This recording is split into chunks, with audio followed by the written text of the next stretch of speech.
Assalamualaikum warahmatullahi wabarakatuh. Hai teman-teman semuanya, perkenalkan nama saya Bimi Groli Syegian. Dan saya bernama Dina. Kami dari Program Studi Sastra Indonesia, Fakultas Ilmu Budaya Universitas Lancang Kuning. Dan kali ini kami ingin mempresentasikan mata kuliah Teori Filologi. Selamat menyaksikan teman-teman. Filologi adalah ilmu yang mempelajari karya sastra lama dan bahasa yang digunakan di dalamnya. Tujuannya untuk memahami pikiran, budaya, dan nilai-nilai kehidupan manusia di masa lampau. Etimologi. Kata filologi berasal dari bahasa Yunani dan logos atau kata atau pelajaran. Jadi artinya cinta terhadap ilmu atau kata-kata. Sebagai istilah, dalam konteks keilmuan, filologi berarti ilmu yang meneliti naskah-naskah lama untuk memahami isi dan nilai budaya yang terkandung di dalamnya. Kemudian, ada objek filologi. Objeknya adalah naskah atau tulisan tangan lama dan teks yang diisi tepat di dalam naskah tersebut. Naskah bisa berupa daun lontar, kertas daluang, kulit kayu, bahkan bahan-bahan lainnya. Tempat penyimpanan naskah misalnya di museum, di perpustakaan, ataupun koleksi pribadi.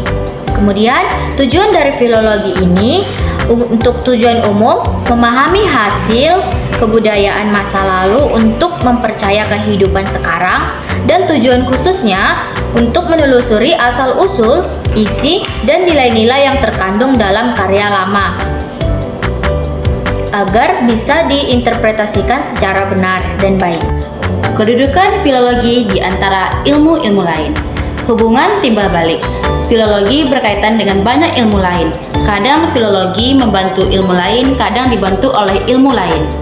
Ilmu bantu bagi filologi, linguistik atau ilmu bahasa untuk memahami struktur bahasa lama, ilmu sastra untuk menilai isi dan bentuk karya sastra lama, sejarah kebudayaan untuk mengetahui latar belakang budaya yang melahirkan teks, antropologi dan folklore membantu memahami adat, kepercayaan, dan cerita rakyat, agama dan filsafat untuk menafsirkan isi teks yang bersifat keagamaan atau pemikiran.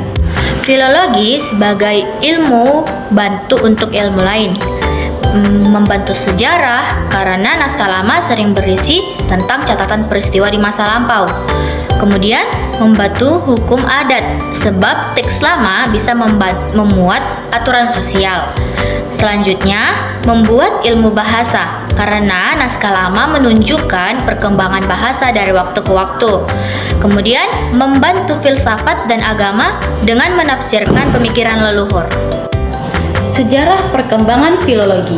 Asal-usul di Yunani kuno. Filologi pertama kali muncul di Yunani untuk meneliti karya, sastra, dan ajaran klasik seperti karya Homerus. Di perpustakaan Iskandariah, para ahli meneliti teks lama dan membuat catatan kritis. Perkembangan di Romawi.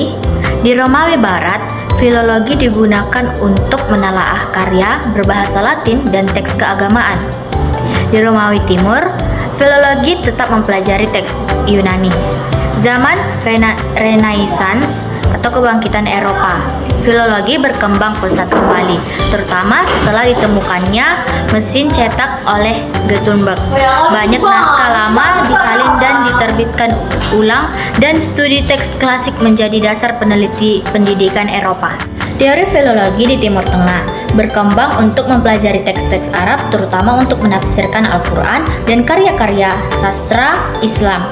Filologi di India meneliti naskah-naskah berbahasa Sanskerta yang berisi ajaran keagamaan dan filsafat. Kemudian ada filologi di Nusantara, datang bersama para sarjana Eropa pada abad ke-19. Mereka meneliti naskah Jawa, Bali, Melayu, dan lain-lainnya. Kesimpulannya adalah filologi adalah ilmu yang mempelajari naskah dan karya sastra lama untuk memahami bahasa, pikiran, budaya, serta nilai kehidupan masa lampau. Ilmu ini berperan penting dalam melestarikan warisan intelektual dan kebudayaan suatu bangsa. Filologi memiliki hubungan erat dengan berbagai disiplin ilmu seperti linguistik, sastra, sejarah, antropologi, agama, dan filsafat, baik sebagai ilmu bantu maupun sebagai sumber informasi bagi ilmu-ilmu tersebut. Perkembangan filologi bermula di Yunani kuno, kemudian berkembang di Romawi, Eropa pada masa Renaissance, hingga ke Timur Tengah, India, dan akhirnya Nusantara.